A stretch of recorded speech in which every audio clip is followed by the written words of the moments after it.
Welcome to Silicon Valley Buzz, a program where we discuss happenings in this, the most fertile spot on the planet for new ideas. I'm your host, Seth Shostak, and tonight we're going to talk to three candidates for Mountain View City Council about their vision for our home. In particular, we're going to cut Castro Street at the railroad tracks. Well, how's that going to work for you? And what about parking downtown? Is parking about to become a rare commodity in Mountain View? In short, what is their vision for the future of your home? So please join me in welcoming the three guests here. We're going to begin with Lisa Matichak. Lisa's lived in Mountain View for, 17 years, and has been actively involved in local government for the past 9. She's in her 7th year on Mountain View's Environmental Planning Commission. She has an MBA from UCLA and has worked in the high-tech industry for over 25 years. Lisa, welcome to the show. Thank you. Next is Lucas Ramirez.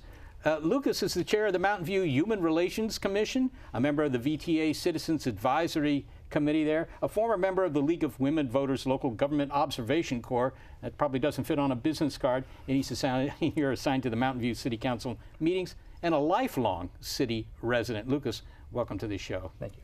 And third, Thida Cornes. Thida Cornes has been a Parks and Recreation Commission member since 2009. She served on the Mountain View Wisman School District Facilities Committee, the Boundary Advisory Task Force, Measure G Tax Oversight Committee. I mean, there's more. She's lived in Mountain View also for 17 years. Welcome to all of you, and thanks for joining us here. Thank you. So let's start with Castro Street, right? The main artery of this place.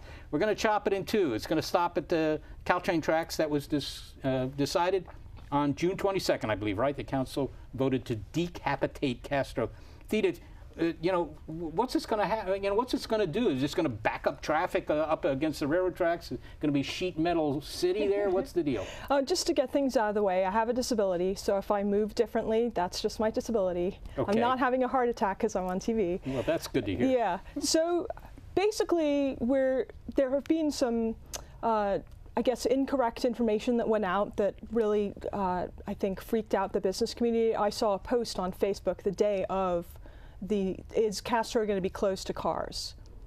That's not what's going to happen. They're going to close it at the railroad tracks. You said that correctly. That's a decision that's already been made. And then they're talking about adding a ramp from Evelyn up to Shoreline Overpass. Now, I actually live at Shoreline and Villa, and I can tell you that overpass is already challenging in many ways. So it's going to be a challenge to do that correctly. I hope in the process they'll be able to update the overpass because it's not ADA compliant. It has several dangerous features to it, including the fact that as a pedestrian you walk under and you're completely hidden from anybody, which is not particularly safe.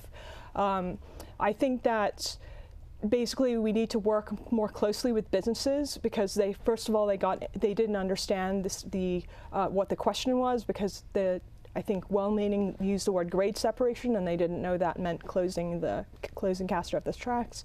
They have concerns that's going to affect their businesses. I talked to the Central Business Association and they were really concerned. And since well, let me just jump in there.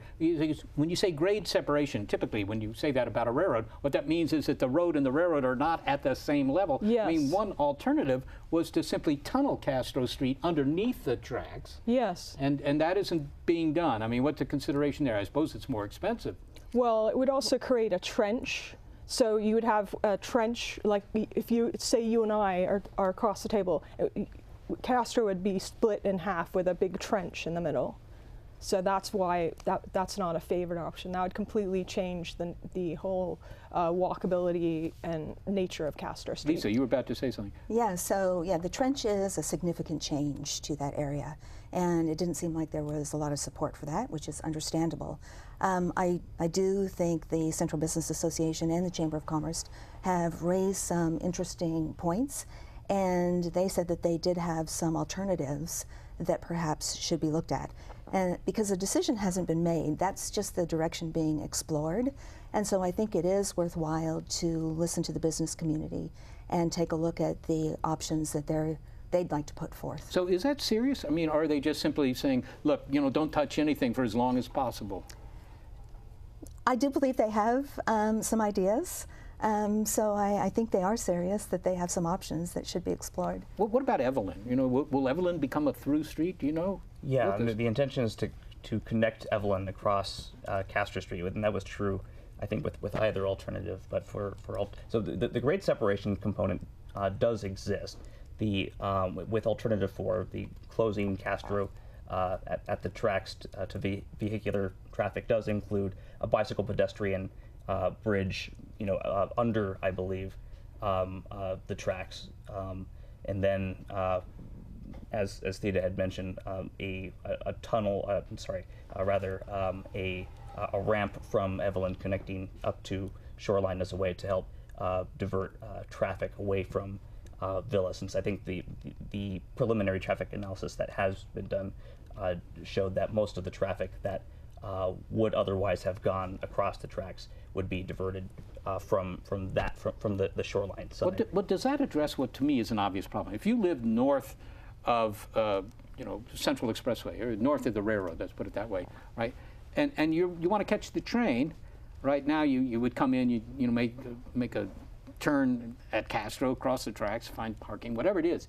Now, you're driving right by the station, there it is, but you can't get to it, right? So you have to go up the Shoreline and come around. Is that the deal? I mean, is there not going to be a cutout, at least for buses or something, so that they could actually deposit you right across, Yeah, there's supposed to be a cutout for buses. And I think if you're on the other side of Shoreline, and it'll be, and you're walking right now, it'll be a big win for you because you'll be able to have a bike and pedestrian tunnel instead of the current very dangerous crossing over Central. Just to your point about businesses, I feel that running a small business, because I have run a small business, is as much about heart as anything else. People put their heart into their business. So I think listening to their concerns and really making them feel comfortable, I think, is important as much as going over the policy details. I think you raised an interesting point, though. One of the key things that I feel like we need to focus on is how does any change to that intersection affect the transit center, and how do we plan these two changes together so that we are accommodating all the modes of transportation that are centered at that transportation center? Well, in particular, of course, they're going to electrify Caltrain, and one consequence of that will be there'll be more trains, right? So there's going to be more trains going through. So you had to do something. You can't have solid trains all the time and expect to get across Castro within a finite lifetime, right? But not only that, high-speed rail, right? It's going to go right down there, that same corridor, right? So this is going to become a major rail transport.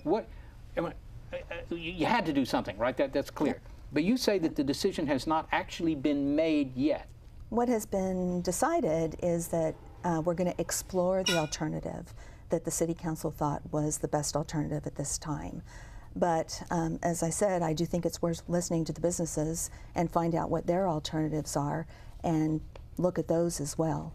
What about parking? Wasn't there a plan to put a parking garage at the station so that people who are using the train don't have to park on all the city streets and make it difficult for the local residents? Well, one of the plans that they took off the table, which I thought was exciting but would have cost a lot of money, was to actually tunnel everything under the railroad tracks. So Castro, Central, all under the tracks, and then build some giant something, right? Maybe some giant hotel or some magnificent structure over it. That's sort of the pie in the sky idea, but I was like, why not at least look at it since you're just studying alternatives, and maybe some billionaire will be like, yes, that's my dream, to build on top of a railroad tracks. You never know. There's some presidential candidates who like building hotels. Maybe you could get this. Well, what about this? Look, I lived in Europe for a while, and what they would do there is they would just say, it's no big deal to stop Castro at the train stops, but let's not stop there, as it were. Let's just turn Castro into a walking street. Let's take all the cars off Castro, and the merchants will actually come out ahead because it'll become a real destination. Any discussion of that? Well, that may be a long-term vision for Castro, but this is, as Lisa had mentioned, the first step in a comprehensive transit center master planning process. So it was just simply discerning which grade separation alternative the council would like to study as part of the environmental impact review of the whole transit center renovation, I guess. I think it has come up. There were members of the public who said this is something that we would like to see long term, but it's not a component of this particular discussion. It's not within it. There's a relatively narrow scope of work associated with this. it was also not possible to do what they've done further north on Caltrain, where they just elevated the railroad, right? I mean, you could conceivably do that, although it kind of makes a wall through the city. Maybe that's not such a good idea, but at least it solves the traffic problems because everybody just goes through a tunnel no matter where they are. Well, the problem is that you have Shoreline Overpass. Right. It's very close by, so that's why they can't go up and they can't go down because they have Stevens Creek. So they can't. So they're kind of bounded by that. Even if we could get, because all the cities would have to agree up or down, which would be interesting to see if we'd all agree there are problems with either direction. So it's not going to happen. What is the time scale for this? When am I going to see, construction equipment at the end of Castro Street, sort of pulling up pavement or removing the gates, or what are they going to do? It will be quite a few years. Yeah, So probably at least 3 to 5 years for anything to even start. So I feel like that's why we have some time to look at some other alternatives to make sure we've selected the right course of action. If you guys are elected to the city council, I mean, will this happen on your watch? The EIR will probably take, 18 months to 2 years, and that's after the council. So the council has selected a preferred alternative for grade separation, but they haven't even talked about what to do with the rest of the transit center. Do we want to, redevelop portions of it? How do we want to extend the platform to accommodate more trains and that kind of thing? And that will probably take a few years, and then, then we have construction, and that will take several more years. So it may, I'm assuming that, if any of us get elected, right, there may be other candidates who jump in. It could conceivably happen on our watch, but a lot of that will also depend on funding. The council selected the fiscally prudent alternative, the one with the greatest funding certainty, but it's still a $50 million project just for the grade separation alone, and then however much funding you may need. 50 million. 50 million, I think, Yeah. and then not undergrounding, but depressing Castro under the tracks would have been about 3 times that cost. Oh, okay. So it isn't just 20% more. It's significant. It's significantly more. Well, it is going to happen. Something has to happen because the Caltrain modernization is supposed to happen in 5 years. Right. So I guess we could do nothing, and then people would be saying, "Why didn't you do something? Because now I can't drive anywhere down Castro. I'm stuck in traffic all the time." Yeah. Well, as it is, it can take you a long time to cross Castro Street if you're there at rush hour. It just sort of it's kind of an ancillary consideration. Any of you have any insight? Will high-speed rail actually stop in Mountain View? I mean, Mountain View has light rail. No, no. I went to a study session, and there was no. Mountain View was off the table. Of course, it's high-speed rail. It seems to still be a moving target, but as of now, no Peninsula Station. I was told categorically by several staff people. So San Francisco, San Jose, Millbrae. Those 3. Yeah. Yeah. Well, that's where BART goes. Right. Yeah. Right. Okay. All right. Well, let's switch gears here from not such a big switch. Parking. Mountain View is kind of unusual. This is my personal observation in the South Bay that you can park downtown without paying anything, right? But is that a luxury we can no longer afford? I'm told 2 city council members, Inks and McAllister, have suggested that all residents of the downtown area should have to buy parking permits for $250 a year. Is that a good idea or is that a bad idea? Just the parking permit program? Well, look, there's a problem. I have to say it's getting harder to park downtown. When I first moved here, you just drove your car downtown and you just abandoned it anyway. You could abandon it in the middle of Castro Street. It was okay. Nobody would bother it. So I think a parking permit program might be a good idea for residents, but I would not be supportive of the residents paying for it. People who moved to Mountain View a long time ago or more recently kind of have the expectation that they should be able to park their car somewhere close to their house on the street. What about non-residents? What about somebody just coming in to use Caltrain to go to a ball game at Levi Stadium? Should they have to pay? Well, I think what we do is, one, we need to help them find parking because it is kind of hard if you don't know downtown Mountain View. So wayfinding, there's apps that help you find parking, and there are apps that tell you how many spaces are available in a parking structure. It seems like we could take the first steps to help people find it easier. And then I could see that we might have to pay eventually, but I would not agree to that for residents in their own neighborhoods. Well, of course, it's somewhat hard to tell. I mean, I'm now thinking for the the commercial enterprises on Castro Street. I think that they would very much like to keep the parking free. That encourages people to come downtown, not go to malls, strip malls, or whatever else. Come downtown and shop, right? And but on the other hand, at some point, maybe you can't do that anymore. Do you see that happening? Or are we okay for the next 20 years? I think we're okay for a while, but as more people move here and the city continues to grow, I think it's going to be harder and harder to maintain that. So we could have more time limits, things that'll encourage people to kind of turn over a little bit and let other people take their space. But we also need to work on those other forms of transportation so you're not just dependent on the car to come downtown. So what I would say is market is a great place to allocate scarce resources. So actually charging for parking forces people to make a decision, not just the default of, oh, it costs me nothing, I'm going to drive downtown. So they actually consciously, and there have been many studies that show that if something is free, you don't think about the hidden costs, but if you have to pay even a cent, you'll think about that decision. And I also think it's not clear to me exactly whether the problem is wayfinding or not.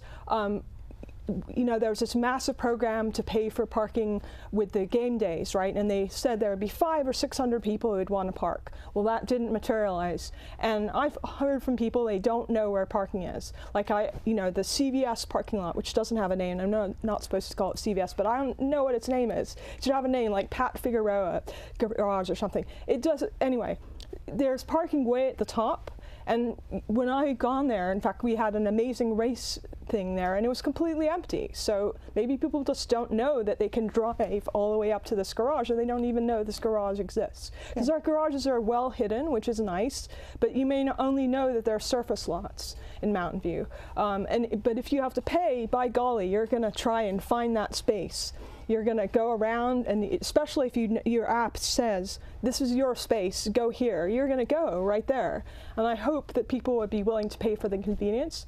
I think a way to deal with a business issue is validation. I talked to the Central Business Administration Association about that, and they said, we hadn't heard that discussed. And I was like, really? Isn't that a great way to like have a win-win where, yes, you can park for free, but if you go to a business? Yeah.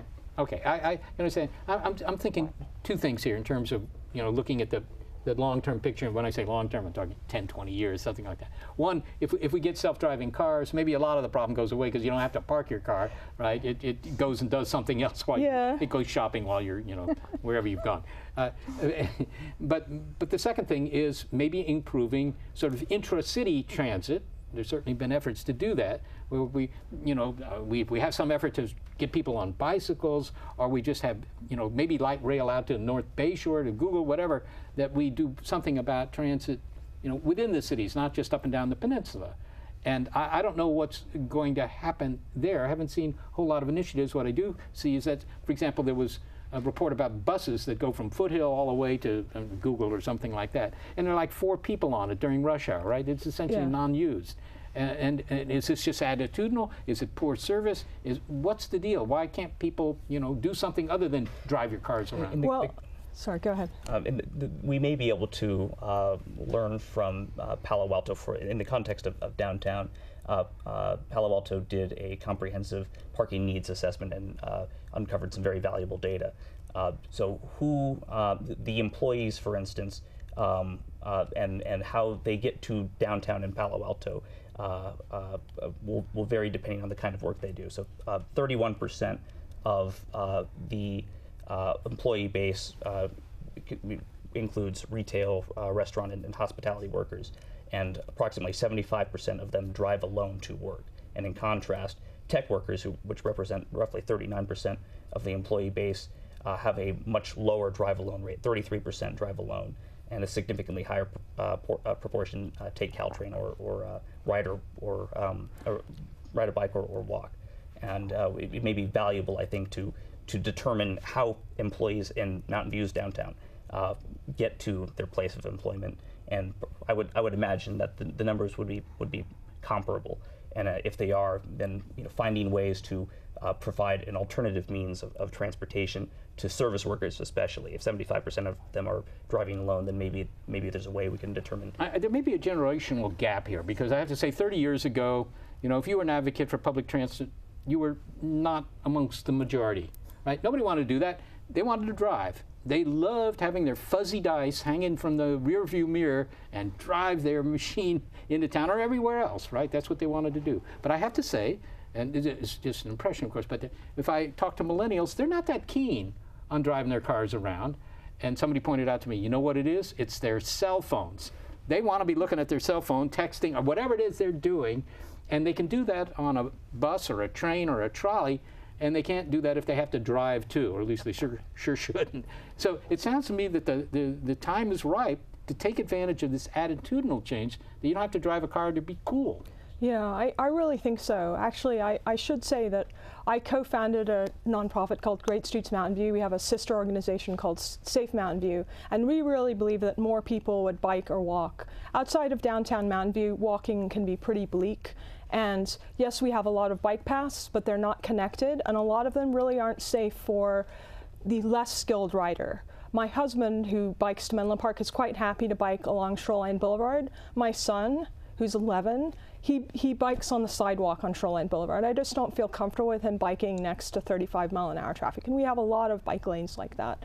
And we could do a lot better, and I think that would get fewer people driving their kids around. And for kids, that's their independence and their freedom to get around town by bike. Because they're not driving. It's perfect for bikes. The weather's always good, right? It's flat. I mean, it couldn't be better. But you need real bike lanes like they would have in Europe, exactly. which is kind of separated from the buffered from the bike lanes. Yeah, buffered bike lanes. Okay, well, let me ask another question in this regard, and that is I'm told, high-density apartments here in Mountain View, located next to the train tracks on Evelyn, do not have rent and parking places bundled. In other words, if you rent there and you want to park on the premises, you have to pay extra. And as a consequence, a lot of the people that do rent there are just parking on residential streets, and that's obviously an annoyance to other residents. That sounds like bad city policy to allow that to happen. Any comment? That's why we need the residential parking permit program. Yeah, so I think it's like market forces applied unevenly, right? You have market forces because you now have to pay for parking if you're in the house or apartment, but then if you live outside it, parking is free. So of course you're going to make the logical economic choice and park for free. But if parking were not free everywhere, then you would decide, well, do I want to try to get a resident permit? Do I want to pay and possibly, pay hourly and possibly get tickets, or do I want to do it with my apartment? So I think it's uneven application, and I agree with Lisa's point that I think residents will be pretty annoyed if we start charging them for parking initially. So I think making it free initially would be good, but then they have to go and apply, and they're entitled to free parking. And I think this sounds like a slightly different situation. It's some new development, right? You can always make the rules slightly different. You grandfather in the people that have been living here for a while. So but it's unevenly applied, and that's why you have people making the rational choice, which annoys people, the existing people, to park on the street rather than paying for parking that they could pay for in their apartment. It is underground, but some people actually don't like that. I personally am like, oh no, I have to you don't ease like into the garage. Well, you have to. It's always tight spaces, right? Oh yeah. Well, but sometimes the entrance to their unit, it's more convenient to get to that from the street than to go underground. Yeah, I hear you. I mean, the same is true as Whole Foods too, for that matter. But I like being a troglodyte. Okay, well, all right. We only have a few minutes left. I want to get to some sort of bottom line here about your all visions. I'm from the South. Vision for Mountain View, because at a city council candidates debate we had here at KMVT, I know it was about a decade ago, nearly every candidate expressed the opinion that it was a good idea to cap the population of the city. That and they would name numbers, and as I recall, the numbers were like 60,000. Well, we're way past that now. So is Mountain View destined to become the Bronx? Not to take anything away from the Bronx. What's your view, Thida? Well, so my view is we really need to improve our infrastructure. I'm really proud we worked on a canopy goal of 20%. If our city had 20% canopy, that would be amazing. We'd have a really nice leafy... You ought to explain what a canopy goal is. So canopy goal is, trees have canopy. So you take the canopy of each tree and you say 20% of Mountain View would be covered by tree canopy. So that would be we'd have a really leafy, green city. Yeah, but what about the population? I don't care, but the trees are quiet at night. Well, I think I think quality of life is not dictated by population. I think it's what's contained in the city. So I think we need to continue to focus on parks. Of course, I would say that as a Parks and Rec commissioner, but I also think we need to improve our infrastructure and make sure that people can bike and walk around, and make sure that, in the long term, we do need to look at adequate transit. We don't have adequate transit in our city. Lucas. I would agree with the latter point that Thida made, but sort of broadly speaking, we made a decision as a community to become comfortable with growth when we started allowing considerable job growth within the city, particularly in North Bayshore. And there are ramifications to that decision, right? When you have tens of thousands of jobs without a corresponding amount of housing in an area, then that means those employees have to live somewhere outside of Mountain View, and they're going to commute in, right? And there are also housing affordability implications too, because the demand for housing near the jobs, increases, and if if the supply does not meet demand, then the cost of living, the cost of housing goes up considerably. So I think I think we do need to be comfortable with land use intensification, and particularly increasing the amount of housing in the city. My preference would be to slow down office development, because that only exacerbates the demand. Higher density. Lisa, you have 20 seconds. Tell it to me. Oh my gosh. Well, I would like to see Mountain View still be a great place to live in the future. And yeah, we are adding a lot of density here because we do need to have places where people can live, because we do have so many great jobs in this city. But I, for one, think we also need to focus on the infrastructure to support all the people, bike trails, paths, retail stores, all the things parks, all the things that add to a great quality of life. All right. We all live here. Whether you will continue to enjoy doing so, I'll talk to you. We're all living here. Whether you'll continue to enjoy doing so, that depends on what the City Council decides. You've heard what they have to say. Let them hear what you have to say. I'd like to thank my guests. I'd also like to thank Mark Taylor, our producer tonight, director, and our series producer, and Susan Hubbard, and especially all the crew here at KMVT. I'm Seth Shostak, and we hope you'll join us next time for another episode of Silicon Valley Buzz.